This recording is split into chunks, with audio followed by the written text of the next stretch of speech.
Browns went with Todd Monken as their next head coach, leaving the future of Jim Schwartz in doubt in Cleveland. Where do things stand there?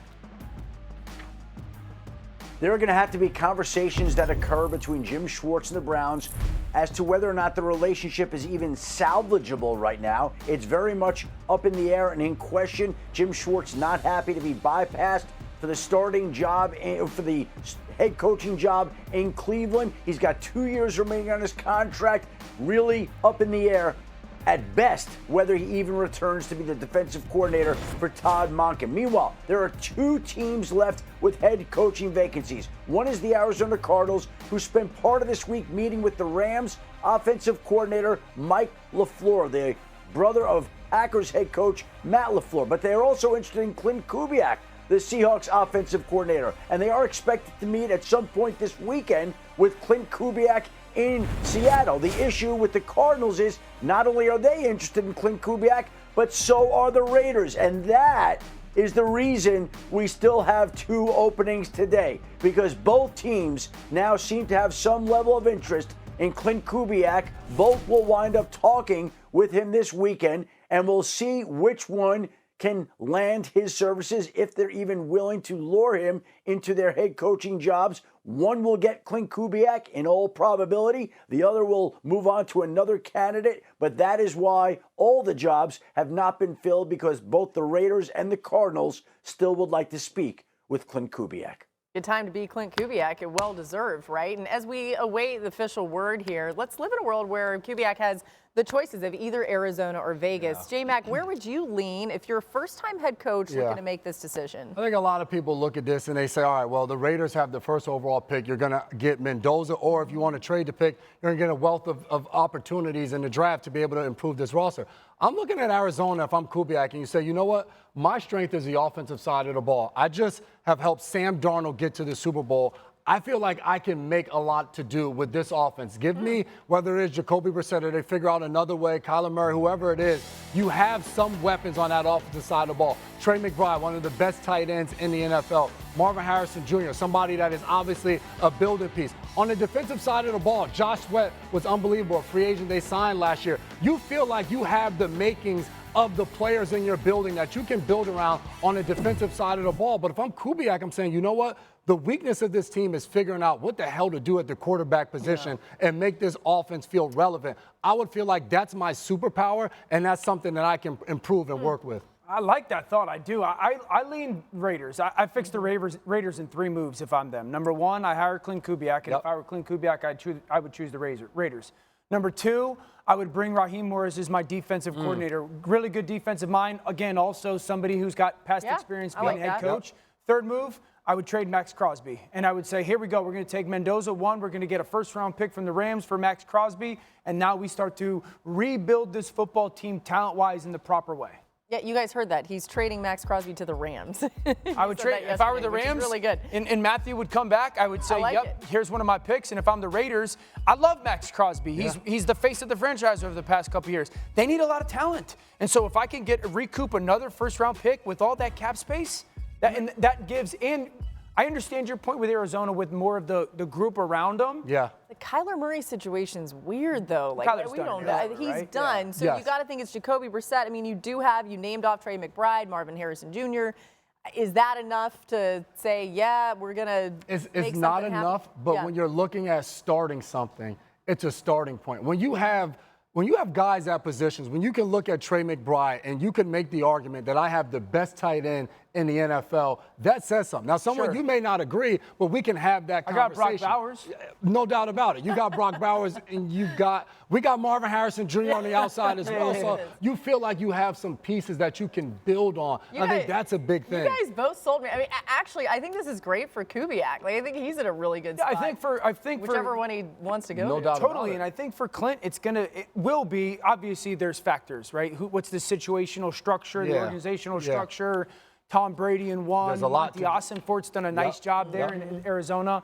I do think it comes down to, do you want to handpick the quarterback in one place, or will you be a little bit, shorthanded, or not shorthanded, but like forced to play or forced to have a certain There's some mental gymnastics to figure out in Arizona of how you get to it. Yeah, a lot of it would probably depend on what does he think about Fernando Mendoza. Yes.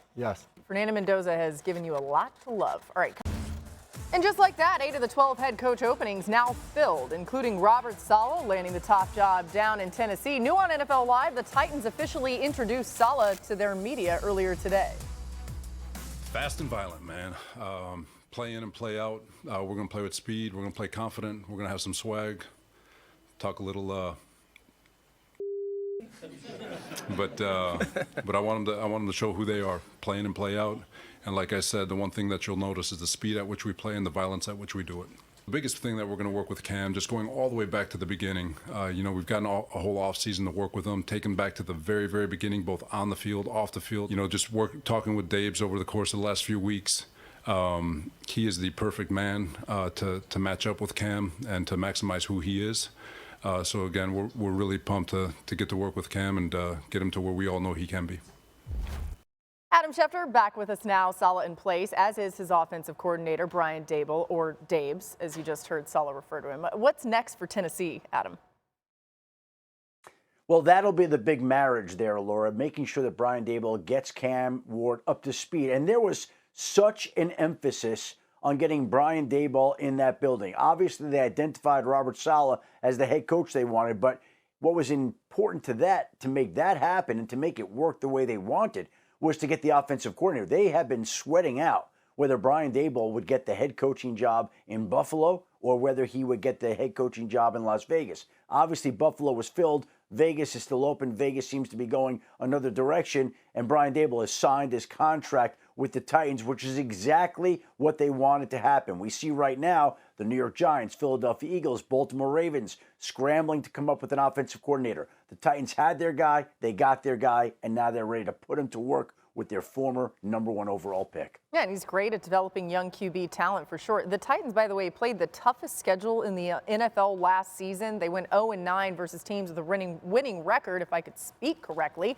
And that's why this is a bit of an uphill climb, but still a lot of talent on this team, right? The Titans do have a lot of wiggle room this offseason. Currently $78 million under the 2026 salary cap. That's third most in the NFL. A lot of room there to spend.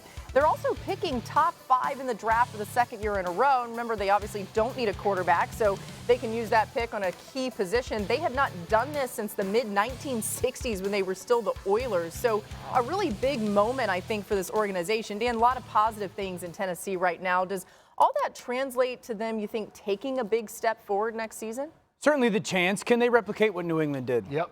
Not to, obviously, New England's playing in the Super Bowl, right? And I don't believe they even thought that. But there are some things that you sit there and point to. Second year of a quarterback, head coach that is in his second run, and an offensive play caller that's got a ton of experience, and Brian Daboll, Josh McDaniels.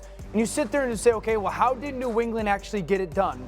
Really good investment into their defensive tackle group. Tennessee's already got that. Secondary, big-time improvement. That's one of the places that if you're Tennessee, they're going to have to invest in.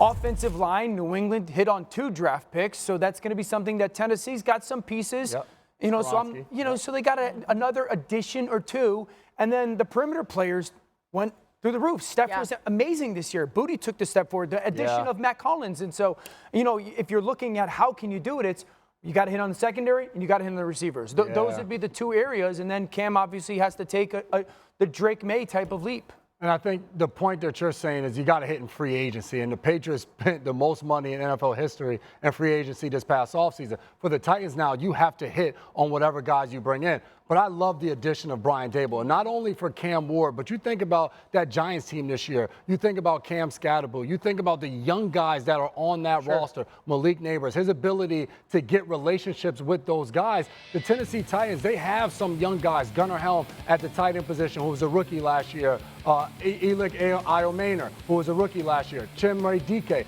rookie last year. These are the young guys that you're going to get a ton of energy from Brian Daboll and Robert Saleh. You want that now to translate and for those guys to take ownership and take on the mindset of the coaches that's going to be leading them. So I think for Robert Saleh, you're off to a great start in getting the right OC. They retain Bones Jones as their special teams coordinator. So you have the guys that you want in front of the room. One quick thing, too, on Salah. He did say today he's going to call the defense as the head coach. That's something he didn't do when he was in New York. As he should. Yeah. You know, if you're good at it, do it. Right. I also think this for Dable in relation to Cam Ward. So if you go back to his time in Buffalo with Josh, it was taking this really talented and raw player and getting him to take the necessary steps, a little bit more efficiency, more accurate as a player. Yep.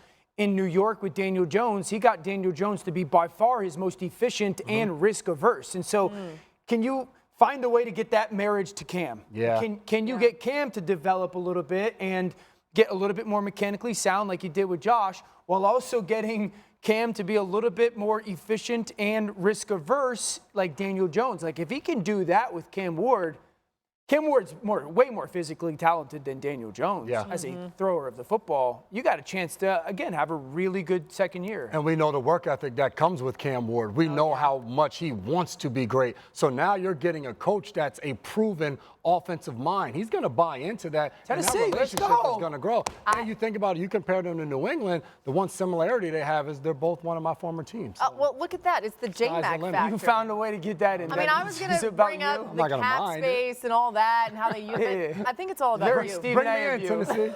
I love it. All right, coming up.